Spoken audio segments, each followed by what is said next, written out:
बेटी की विदाई। कहानी एक ऐसी बेटी की विदाई की है जिसके मायके से जाने का मकसद कुछ और ही था। क्या है माँ, कितनी सिंपल शादी की है मेरी। मैंने क्या क्या नहीं सोचा था। अरे बेटा, कैसे तेरी शादी धूमधाम से करती। तुझे कहा तो था कि 1 साल रुक जा, थोड़ा पैसे का इंतजाम हो जाता तो अच्छे से कर देती शादी। अभी अभी तो तेरे पिता का देहांत हुआ है।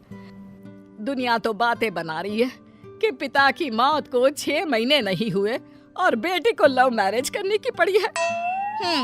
बोलने तो जो बोलते हैं बोले, मैं किसी से नहीं डरती। अरे पर बेटा, बात तो सही है ना, कुछ दिन तो रुक जाती। वाह, क्यों रुक जाती? और मयंक को कोई और लड़की पसंद आ जाती तो क्या करते माँ, बोल। अरे पर बेटा, ऐसे डर कर क्यों रहना।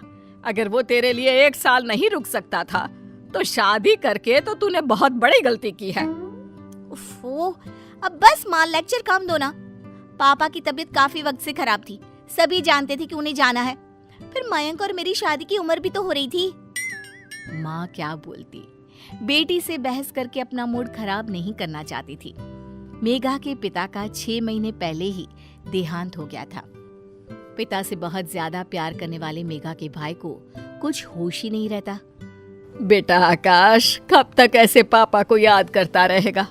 जिंदगी में आगे बढ़ना है बेटा। हाँ, जैसे तुम और मेघा बढ़ गए। आप लोगों को तो जरा भी शर्म नहीं आई। पापा को गए अभी 1 साल भी नहीं हुआ, आप लोगों ने घर पर मंडप सजा दिया। माँ को पता था कि आकाश इस बात को 10 बार बोलता है। वो उसे समझाती भी तो क्या। बेटा, मेघा को लड़का पसंद था, फिर पापा भी तो मेघा की शादी को लेकर चिंता किया करते थे ना। और देख, मयंक है भी कितना अच्छा लड़का। दहेज में 1 पैसा नहीं लिया और शादी भी कितनी सिंपल थी। बेटा आकाश माँ के इस बर्ताव से दुखी हो जाता है। वो वहां से चला जाता है। वहीं मेघा ससुराल जाती है, जहां मयंक कहता है, देख मेघा, साफ बात है, मेरे घर में माँ तो है नहीं, पापा भी साथ नहीं रहते। मैं भी बिजनेस और काम के चक्कर में तुम्हें ज्यादा समय नहीं दे पाऊंगा, तो देख ले तू क्या करना है। मेघा जो घूमने फिरने की शौकीन थी, वो अब 4 दीवारी में बंद कर रह जाती है। वो सोचती है कि क्या करे, कैसे शादी के पहले जैसी जिंदगी एंजॉय करे। मयंक, मैं माँ के घर जा रही हूँ, तुम 2 दिन बाद मुझे लेने आ जाना।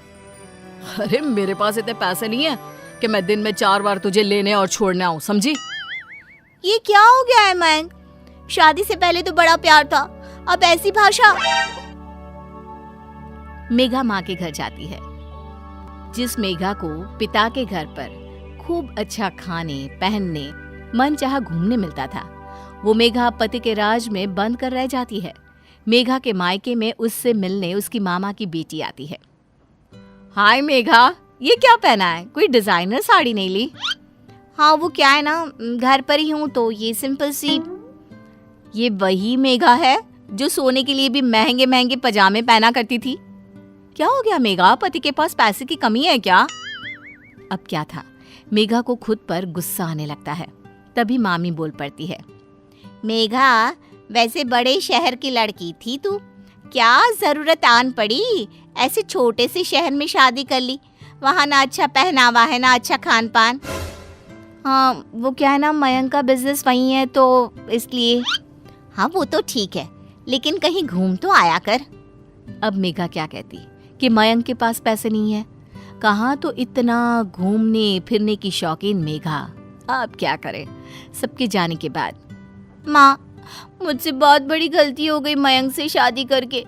मैंने तो पापा का जाना भी नहीं देखा। मयंक जो पैसा दिखाया करता था वो पैसा उसके पास है ही नहीं। ऊपर से छोटा शहर, शुरू होते ही खत्म हो जाता है। ना कोई मॉडर्न कपड़ा पहनो, ना कहीं घूमने जाओ। माँ, मेरी जिंदगी तो किसी बूढ़ी औरत जैसी हो गई है। देख बहन, अब यहाँ तो कुछ है नहीं। पापा के जाने के बाद तुरंत तेरी शादी के कारण सब लोग हमसे नाराज हैं। अरे तो मैं कौन सा कोई बहुत खुश हूँ, मैं भी तो जैसे तैसे लाइफ काट रही हूँ। अरे तो की क्यों शादी? कोई तेरी उम्र भी इतनी नहीं हो रही थी, तब तो लव मैरिज के चक्कर में तूने शादी कर ली। और अब रो रही है कि शहर छोटा है, मयंक के पास वो पैसा नहीं है जो वो दिखाया करता था। क्यों? अब वो तेरा पति है, वो जिस हाल में रखे रह, समझी? जो बात माँ को समझानी चाहिए थी वो भाई समझा रहा था, लेकिन लालची मेघा को अब मायके में रहना ज्यादा अच्छा लगने लगा। कारण आराम और महंगे शौक। बेटा, मयंक का फोन आया था। वो बोल रहा था कि खाना नहीं खा पा रहा है ढंग से, तो मेघा को भेज दे। भगा रही हो? साफ साफ बोल दो कि ससुराल चली जाओ। क्यों नहीं रखा जा रहा है क्या बेटी को? अरे कैसी बात कर रही है मेघा, तू तो मेरी औलाद है, क्यों नहीं रखूंगी तुझे भला? तेरा ही तो घर है ये। लेकिन वाह, जब मेरा घर है तो रहने देना। वैसे भी कौन सी पापा की नाक रही है कि बेटी शादी के बाद मायके में आ पड़े तो कट जाएगी। तभी भाई आता है। देख मेघा, बहुत हो गया तेरा। जिंदगी कोई खेल नहीं है जो तू जैसी मर्जी वैसे करे। किसी के घर की बहू बनकर गई है तो वहाँ की भी निभानी है ना। बकवास मत करो। घर पापा का है और मेरा भी हक है। मैं कल ही वकील बुलाकर बात करती हूँ। माँ के तो पैरों तले जमीन ही हिल जाती है कि ये क्या बोल रही है। वो बेहोश होने ही वाली होती है कि बेटा उन्हें थाम लेता है। माँ क्या हो गया? प्लीज परेशान ना हो माँ।